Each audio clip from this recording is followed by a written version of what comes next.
کہ سر پہ جب پیر آتا ہے تو اس کا یہ مطلب نہیں کہ ہمارے سر پہ پیر کھڑے ہو گئے ہیں لہٰذا وہ فرشتوں سے بھی اوپر چلے گئے ہیں، جنت اور دوزخ ان کے کنٹرول میں آ گئی ہے، نہیں۔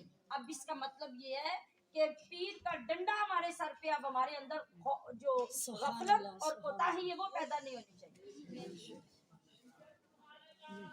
اور پھر اپنی ہر مرضی، اپنی ہر خواہش، اپنا ہر عمل، وہ سب کا سب اپنے پیر کے تابع کر دیا جائے گا۔